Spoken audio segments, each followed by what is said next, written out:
What an interesting week for YouTube. A couple days ago, they did something I don't think anyone ever expected. They fought a giant company on behalf of a YouTuber. Something they've never done before. A world first here. Maybe you want to pat them on the ass and tell them good game. A great, great move from YouTube, finally.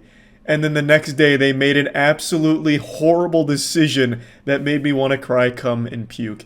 It is baffling how they could go from something that everyone loves to something that everyone hates in the matter of 24 hours. It's crazy. It's a real Jekyll and Hyde situation at YouTube. There's a team that makes some good decisions, some good shit that people like to see, and then there's a team that's more active than that team, the fucking boogeyman unit, that makes the worst possible decisions imaginable for the platform.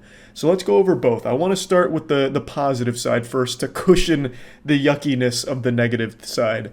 So this is actually a situation we followed since December with a YouTuber named Totally Not Mark. Mark is an anime and manga YouTuber who set a world record for fastest dead channel thanks to 150 videos being taken down in a single day by Toei Animations. They Thanos snapped the majority of his content away because they claimed his content infringed on their copyright and fair use. They don't believe in it. It's like Santa Claus to Toei. So he lost all 150 videos. That was a big part of his channel. I think at the time he was only left with like 60 or 70 videos on his channel after that. So it was a massive blow to him. And it's obviously extremely hard for an individual to fight against a company of Toei's size with as much money as they have. They can just toss their legal meat around as much as they want and not feel it. It's not the same for someone like Mark. So they were using their big fucking nuts and their big wallet to bully Mark and keep the videos down. So he had a very difficult time until 2 days ago we got an update to the situation where Mark basically won for the most part against Toei because YouTube stood up for him and fought for him against Toei. And it actually revealed how petty Toei was. I'll give you like a brief overview of the situation, but I highly encourage you to check out Mark's video on it because he obviously goes into more detail. But he revealed that Toei actually violated YouTube's policy because initially Toei wanted to strike Mark's channel 150 times for each instance they believed that he infringed on their copyright. Now, for those that don't know, a strike is the worst thing that can happen to you on YouTube. It's like getting hit over the head with a sledgehammer. It's 3 strikes and your channel gets deleted. 150 strikes is what Toei wanted thrown against Mark. That wouldn't have only deleted his channel, that would have sent Mark straight to prison, banished him straight to the fucking Shadow Realm, sent him to hell. That is an absurd amount of strikes that they tried to throw at Mark all at once. They loaded up the cannon and fucking tried to blast him. But YouTube didn't let it happen. They said, no, we're not going to do that because we believe his content is most likely fair use. Like an argument could be made for it, so they initially didn't let Toei do that.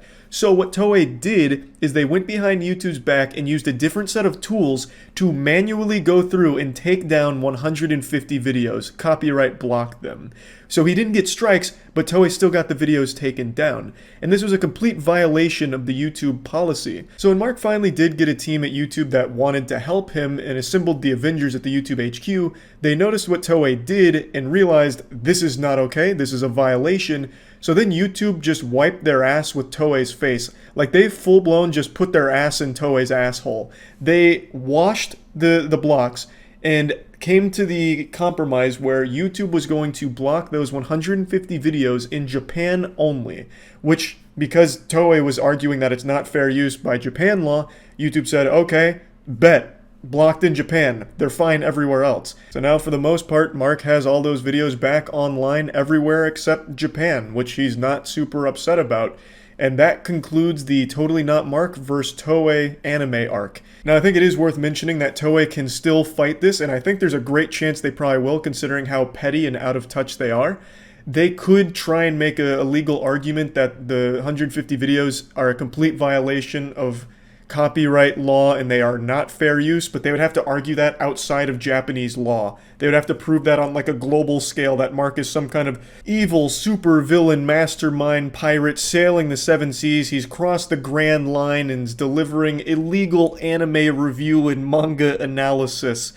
They could still try, I think they might, but for now it's overall a victory for Mark, and I was happy to see this and really happy to see YouTube for the first time actually standing up for a creator in the face of a massive corporation putting pressure on them. So, now that I've fed you the good shit, let me go ahead and give you your vegetables now. I'm going to give you a little coffee enema here, some gross shit. YouTube recently hinted that NFTs are coming to the platform. We don't know in what capacity, but it seems like YouTube really wants NFTs to be an integral part of the YouTube ecosystem. This came right after Twitter introduced the profile pic NFT system they have, where you can turn your fucking goofy profile pic into an NFT, and it's just like this hexagon. The NFT craze, it is an endless drain of misery. So yeah, YouTube is looking to bring NFTs to the platform and ignoring all problems. Like, instead of fixing things on YouTube, they're just introducing more fucking problems and things that people don't want. People still want dislikes back. No one's given up on that crusade. Everyone still wants dislikes back, and the only thing YouTube's done on it is double down, saying they made the right call.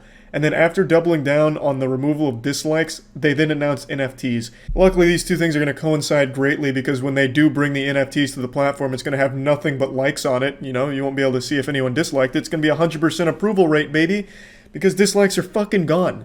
I still can't get over that, and after reading the article, it made me even more upset just how out of touch they are. And I don't think they're genuinely out of touch. I think they know exactly what they're doing. By hiding dislikes, it only helps corporations, and they know that. They keep bringing up this dog shit argument of the reason they removed it was because of targeted harassment campaigns where people mass disliked videos, which hurt creators' feelings.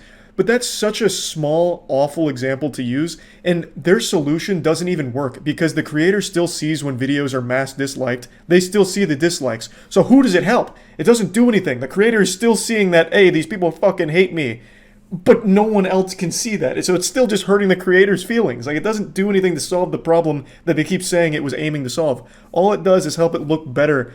Help YouTube look better to advertisers and corporations. It's fucking gross, it's fucking silly, it's stupid, and it is still the worst change YouTube has probably ever made. It just blows my mind how they can have one team that does something super great, like what they did with the Totally Not Mark situation, and then a team like this that removes dislikes and introduces NFTs. I honestly wouldn't be surprised if YouTube in the next 5 or 6 years removes the ability to even upload videos yourself. You'd have to mint them as NFTs on the blockchain or something. Like, YouTube just becomes an NFT video sharing platform, and that's it. Like, imagine nothing but bored apes, but animated, and that's YouTube. Just sad, silly, stupid, upsetting shit. No one wants non-fungible tokens on YouTube. They can go funge themselves. No one is asking for this, and yet YouTube's bringing it anyway. Because right now NFT is that fat hotness. Everyone wants to get in on NFTs. Jimmy Fallon's popping off on Bored Apes. Gwyneth Paltrow's even got her own Goop line of Bored Apes. You know, everyone in the corporate space loves it, and so YouTube is following suit. So yeah, just wanted to talk about these two things here, because it's been a pretty wild week for YouTube. That's about it. See ya.